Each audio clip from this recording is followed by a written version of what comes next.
Welcome to Tech Brothers with Amir. In this video, we are going to learn how to export SQL Server tables from database to Excel file dynamically in SSIS package.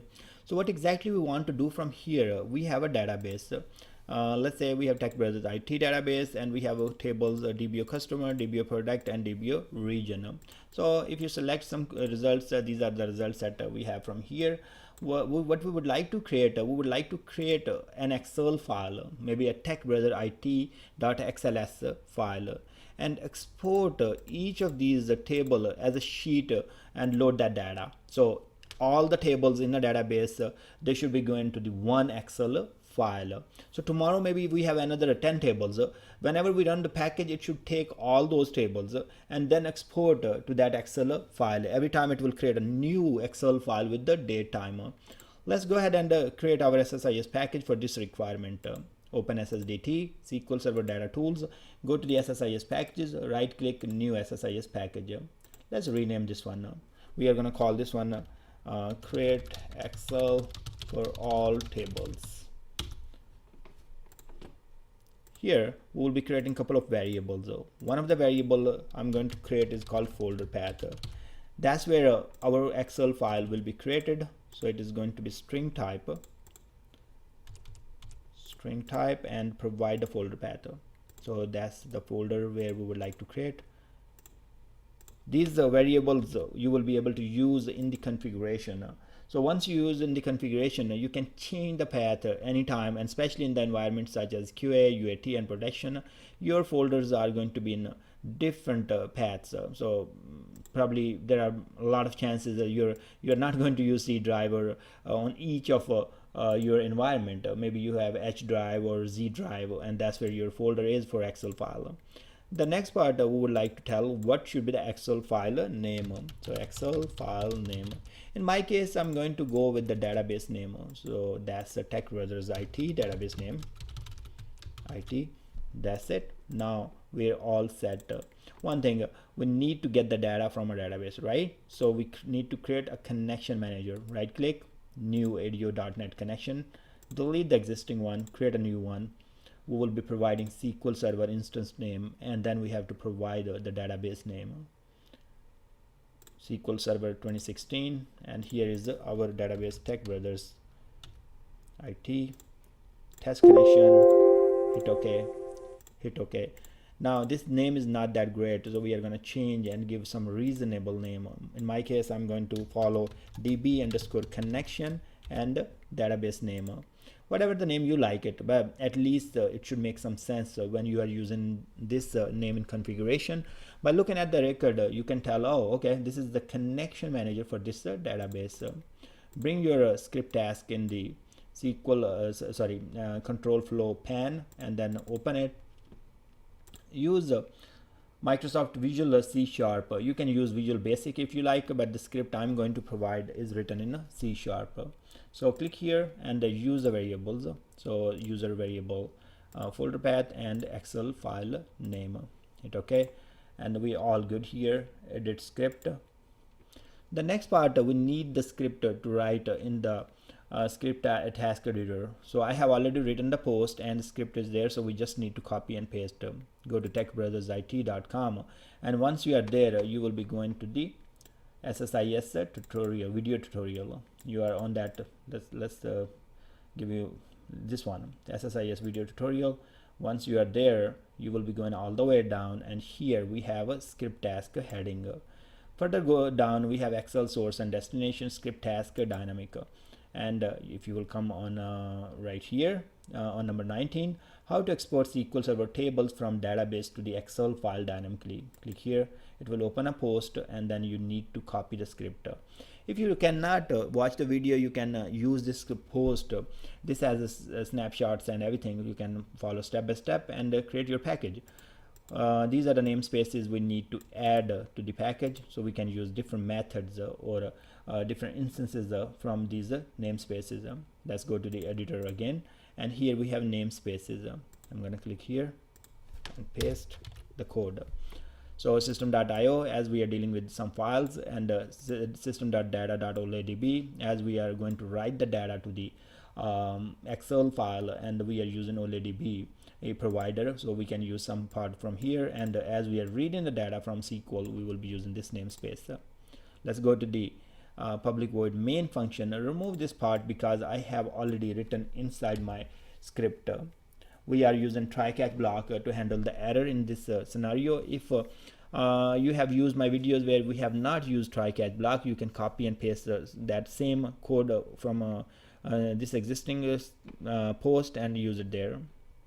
Open the TechBrothersIT.com post and then go and copy this script all the way, copy it till here, right click copy. If you don't like this part, see the code is on the right side, and sometimes you might feel like it's not going to work. It will work though, but in cases you don't feel good about it and you want to see the nice clean code, you will come here and download script on the top of the post, and you have a nice clean copy. From here you can copy and use in your script task. So right here we have a public void main, and from all the way till here you are going to go down till here. So once you are done, you come back to the editor and paste your code. Let's paste the code and save it and build it. Build succeeded. That's great, but there are a few things that I would like to take a look while we will go through the script step by step and tell you, like, okay, even the build is succeeded successfully, there are some issues. We should fix those. Here, first of all, I'm declaring a string type variable datetime, and then using a system datetime.now and getting the year, month, date, hour, minute, and second. So I can use this information to create the Excel file timestamp. Once I use the Excel file, and I can add this part to it. The same datetime part will be added to log file in case the error happen. So these are two variables for Excel file name and folder path. We are using Excel file name and folder path. They should be exactly the same what we have here. If they are, this is case sensitive, so if you are using small case or uppercase, you should be aware of that. Otherwise you will keep getting error. Now we are using OLEDB connection. We are going to use OLEDB command, and then we are going to use the connection string. So we build the connection string and then use with the OLEDB.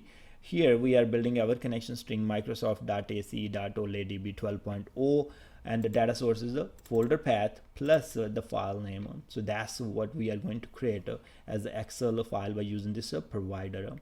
Now drop the file if it does exist.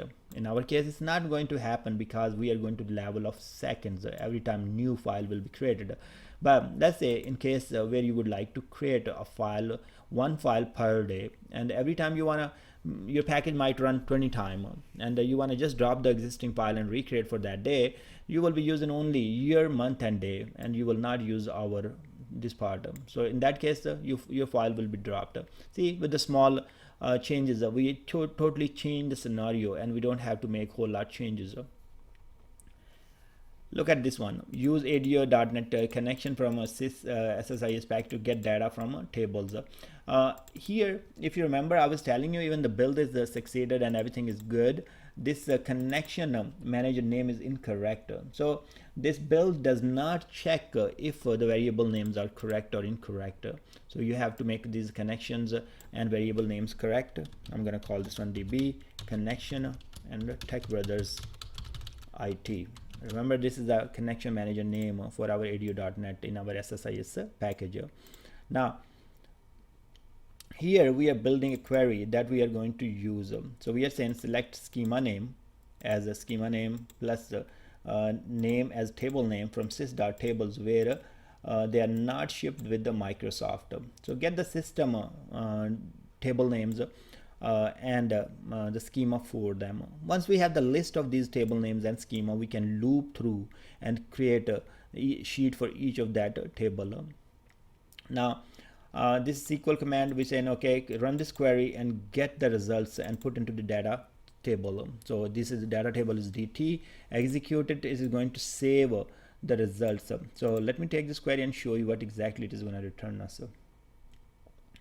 Copy, go to the SSMS, paste, and it is going to return us 3 records. So we have a DBO schema, customer, product and region tables.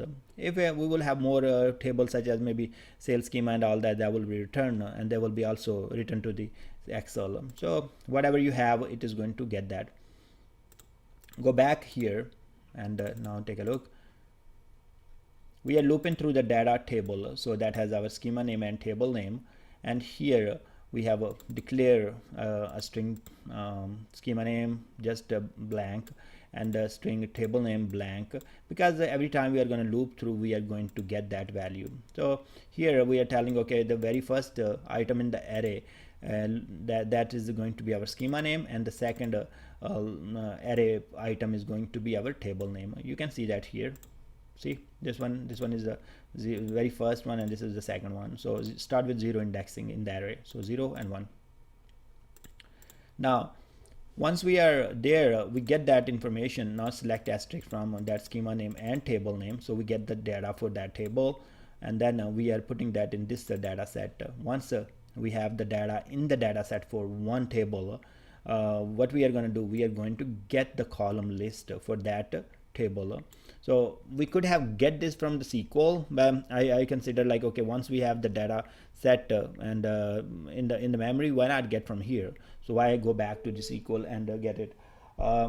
Once we have this list of the columns, so it is, these are the header columns. So we are concatenating them and having them here, and you see that I have added some extra parentheses around, so it is like a parentheses here and here, so it will make a column list like this. So you will have let's say ID, then you will have a name, and keep going. So whatever the column header, you have it here. Why I'm putting this one? Because sometime column names can have space, and if we will try to write to Excel, it will throw error.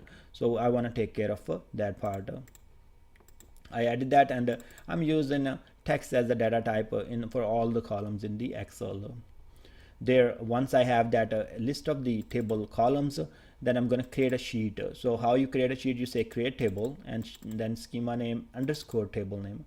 So this is the sheet we are creating in Excel. You can see that this is a connection string we created here for Excel. See, this is Excel connection string. So we are using opening a connection and then creating this sheet in the Excel file. We are executing, and that's going to load, sorry, that's going to create that Excel sheet. The next part is writing the data to the Excel sheet, and this is at the end we have success. Here, as we have a table, one table in DS tables, is going to go and build the column list.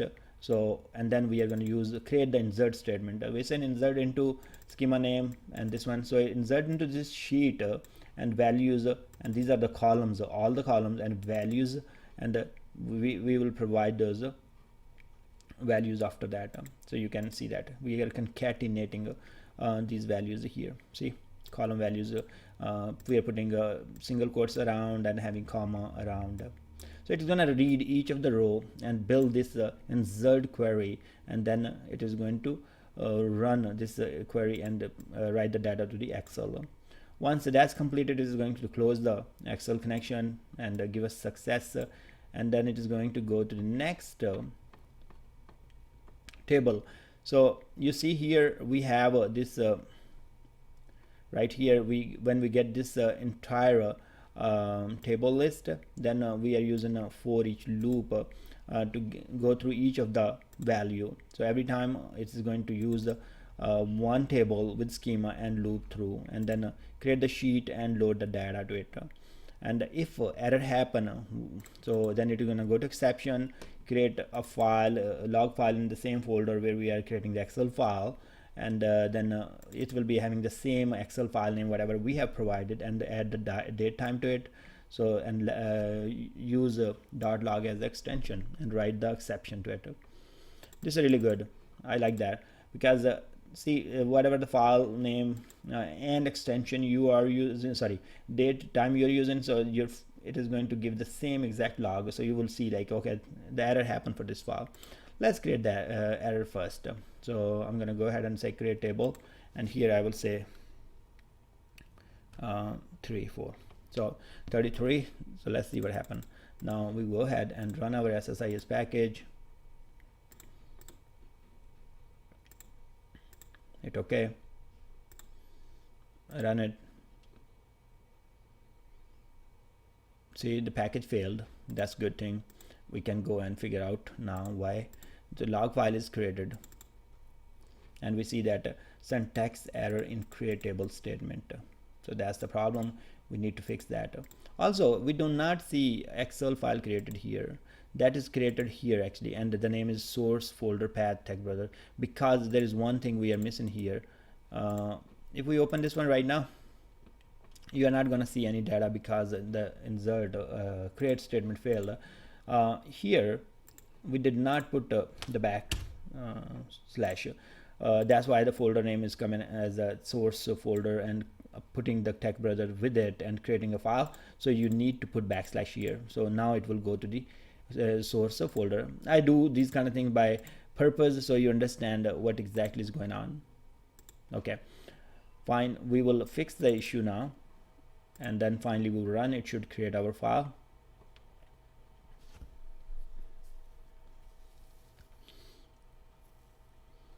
Okay, the computer is working hard. It's getting warm. Let's see what happened now. We'll remove 33 where we have written that part here. Save it, close it, and hit OK. And now we are gonna go and run our SSIS package. Yeah, finally we have success. And now what happened, we have only 3 tables, so it was quick. But in cases where you have 100,000 records in each of the table, and you have maybe a lot of table, what's going to happen? It is going to take a whole lot of time. So I will suggest to test in your dev or QA and UAT before you implement this solution. So you see that we have customer table, we have DBO product, and we have DBO region. So the data is there for us. That's really good news. But again, if you have millions of records in each of table, you want to see the Excel max limitation for number of records. I believe it is 1 million, but in the old version we have actually less, 65,000 something. But again, if you have 200 tables, each one has 500,000 records or even 900,000 records, it is going to take some time. So I will suggest you execute in dev and QA and UAT and test, and then finally if it works for you, great. Otherwise maybe you would like to go with some CSV solution where it can be fast, and you create a CSV file for each of the table. I will put the link in the description for the script used in this video, and I really appreciate your time for watching this video, and I hope you learned something out of it. I will see you guys in the next video.